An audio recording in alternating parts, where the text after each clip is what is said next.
Derechos y Acción, un podcast de la Defensoría del Pueblo de la Nación. Producido y realizado íntegramente por el área de comunicación para compartir diferentes temas de interés general y del accionar de la institución. Conducen Estefanía González Isola y Fernando Almirón. Adultos mayores, la mirada también envejece. Las políticas médicas están orientadas a extender la vida humana a límites extremos. Hoy, la vejez puede durar más de 50 años. Sin embargo, las sociedades siguen valorando al extremo la juventud, la fuerza y la belleza física. Para hablar sobre este tema estamos en comunicación con María Julieta Odone. María Julieta es licenciada en Sociología de la Universidad de Buenos Aires, magíster en Gerontología de la Universidad Nacional de Córdoba y doctora de Antropología en la Universidad de Buenos Aires. Además es directora del programa Envejecimiento y Sociedad de Flaxo, de la Facultad Latinoamericana de Ciencias Sociales, y dirige proyectos y programas de investigaciones nacionales e internacionales. Estudia el tema de la vejez, el envejecimiento, y como investigadora del CONICET también ha trabajado en el tema. Hola Julieta, ¿cómo estás? Muchas gracias por estar con nosotros. Hola, ¿cómo están ustedes? Muy bien. Bueno, Julieta, para comenzar, ¿qué se entiende por envejecimiento productivo?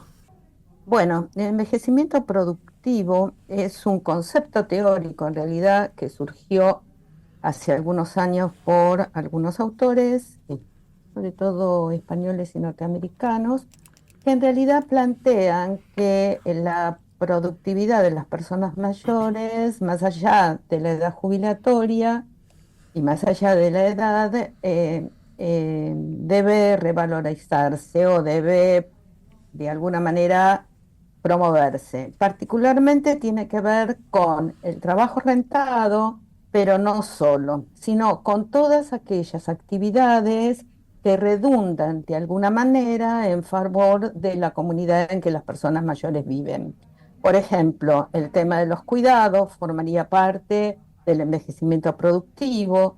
También elementos como la autoformación tendrían que ver con el envejecimiento productivo, y algunas otras actividades, bueno, por ejemplo, las actividades de la vida cotidiana y que hacen al bienestar de las propias personas, también entrarían en ese concepto de envejecimiento productivo, ¿no? Es decir, que iría más allá del trabajo asalariado o del trabajo en el mercado laboral, que tiene digamos, un reconocimiento económico, sino que también reconoce el valor económico de las actividades que muchas personas hacen en la vida diaria, como el cuidado, etcétera. Ese sería el concepto de envejecimiento productivo, en realidad. Sí, que sea que la persona siga como que dice en una actividad o ejerciendo una actividad.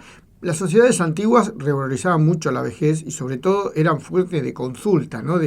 Es decir, el viejo era el sabio, como quien dice. Hoy en día eso se ha perdido y además también por todos los cambios que la sociedad va teniendo, ¿no? Sí, digamos que cuando uno analiza la imagen de la vejez en el curso del tiempo, por ejemplo, en el caso de los libros de lectura de la escuela primaria de nuestro país, uno puede ver cómo van cambiando los roles y los lugares que tienen las personas mayores según van cambiando las sociedades en el curso del tiempo. Y es cierto, mientras que a principios a fines de 1800, principios del 900, las personas mayores eran las principales transmisores de la cultura y de los valores culturales hacia los niños, por ejemplo, y fuente de consulta. En determinados periodos esto desaparece y no es valorizada. Esto puede suceder, mucho se nota, por ejemplo, en la década del 60, donde de alguna manera una sociedad muy globalizada y que el hombre va a la luna, las personas viejas desaparecen de los textos de lectura. Pero más tarde van a volver a aparecer porque en las épocas de crisis las personas mayores son bastante necesarias en los senos de las familias, ¿no? Y de alguna manera son consultadas o de alguna manera son pedidas sus ayudas. ya sea para colaborar con los niños y otras cuestiones, ¿no? Que pareciera que las nuevas tecnologías es como que avasallan desde abajo para arriba, como el de los jóvenes para los más adultos, ¿no? Porque los jóvenes manejan una tecnología y una comunicación que ya los adultos a veces estamos ya, como que dice, más lejos. Claro, sí, hay una barrera cultural importante en relación a eso desde ya.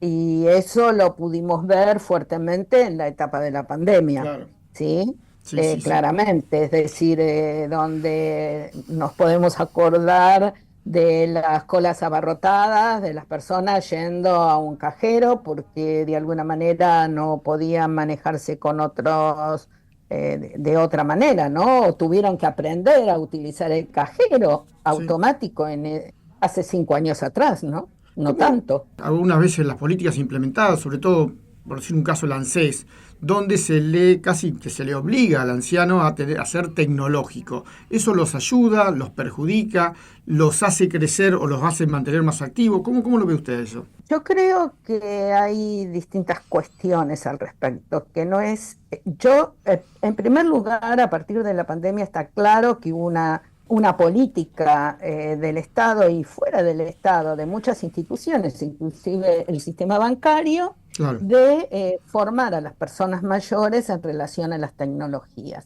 Pero no podemos, y las personas mayores, hoy en día yo estoy trabajando con personas centenarias, por ejemplo, se manejan mucho con el celular, sí, pero no podemos pensar que todas las personas mayores se manejan o que tienen el dispositivo a su disposición, porque muchas personas no disponen de internet y muchas personas no disponen de computadora y muchas personas no acceden a aquellas necesidades ni facilidades de utilización de la herramienta, ¿verdad? Hay un porcentaje, uno podría decir, que va entre un 20 o más según los grupos de edad, porque a mayor edad en realidad hay menos posibilidades muchas veces, pero un porcentaje de yo le diría de un 20% y en algunos casos más,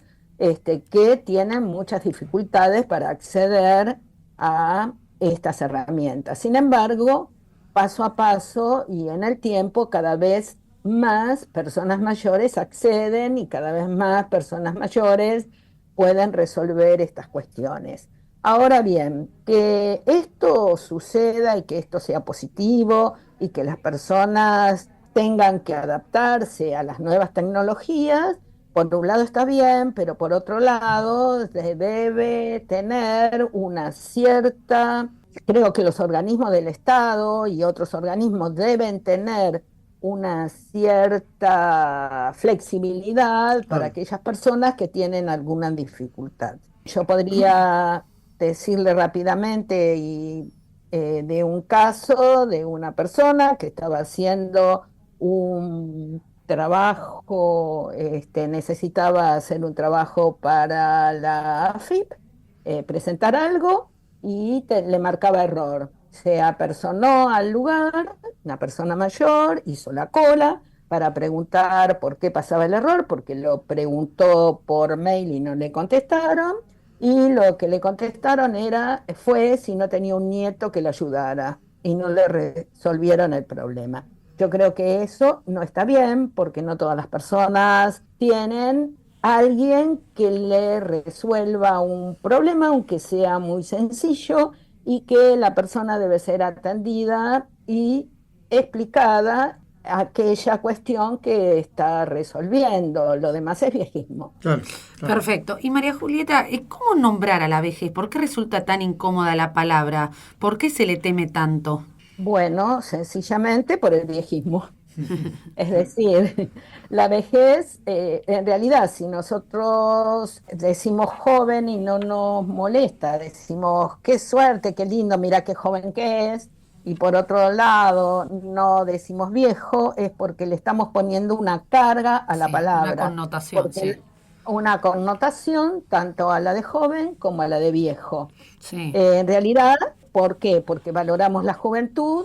¿Por qué? Porque tememos a la vejez y porque ponemos en la vejez temores como la enfermedad y la muerte. Exacto. Sobre todo. Sí. Entonces, en realidad no podemos asociar a la vejez como decrépita, como deterioro, como enfermedad, porque en realidad el grueso de las personas mayores en nuestra sociedad, yo digo, mueren autoválidas, mueren, entre comillas, sanas, de alguna manera, es decir, haciendo mucho por sí mismos. Solo una pequeña proporción sufre un deterioro importantísimo, digamos que uno podría decir la vejez es ese deterioro.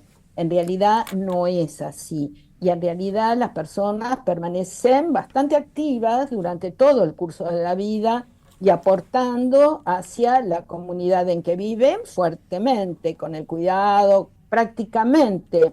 Hoy en día nos encontramos que hay personas de más de 80 cuidando a personas de más de 80. Claro. Tanto hijos como otros. Es decir, entonces es una connotación discriminatoria de un prejuicio que tenemos con respecto a la vejez que Butler denominó de alguna manera a James en los años 60 y todavía seguimos con ese prejuicio, que Polo Salvarezza lo tradujo como viejismo y que en realidad está omnipresente en casi todo acto en el cual las personas mayores nos movemos. De hecho, lo escuchamos a veces de quienes no quisiéramos escucharlos, cuando escuchamos frases como viejo meado o alguna otra similar. Sí.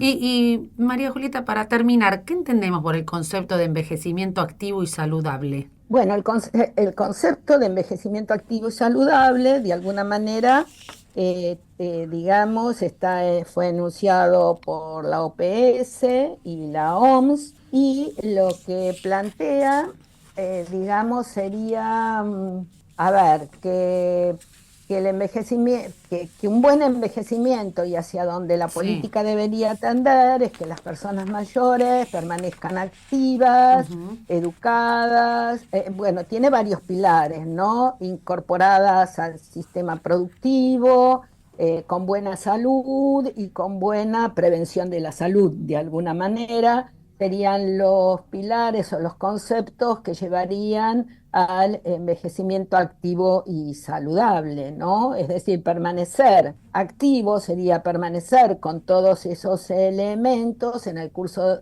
de la vida por el mayor tiempo posible. Eso sería algo a lograr. A veces difícil de medir para los científicos, digamos, ¿no? Y da un paso más allá de lo que sería el envejecimiento productivo como concepto. Parte de alguna manera de lo que fue la teoría de la actividad y de lo que sería el envejecimiento productivo y agrega en última instancia estos otros conceptos como el propósito, ¿no? Perfecto, María Julieta. Bueno, la verdad que una clase, ¿no? Sí, una masterclass nos dio. Muchas gracias, María Julieta, y muy importante además el concepto de que por supuesto el envejecimiento sea activo y saludable fundamentalmente. No, y que se prolongó mucho la edad, ¿no? Y además la población activa es mucho más grande también. Gracias, Sí, me gustaría decir que hoy en día tenemos muchísimos centenarios en nuestro país, es decir, yo estoy entrevistando hasta personas que tienen más allá de los 115 y que están realmente muy lúcidas y muchos muy activos también. Perfecto. Además, qué lindo hablar de historia, ¿no? Con ellos, ¿no? De todo lo que han vivido, ¿no? 115 años, imagínense que vieron 2 Argentinas o 3 Argentinas distintas. Totalmente. Qué bueno. Sí, bien interesante es. Bueno, muchísimas gracias. Gracias a vos. Hasta luego. Hasta luego. Muchas gracias por escucharnos. Los esperamos en una nueva emisión de Derechos y Acción.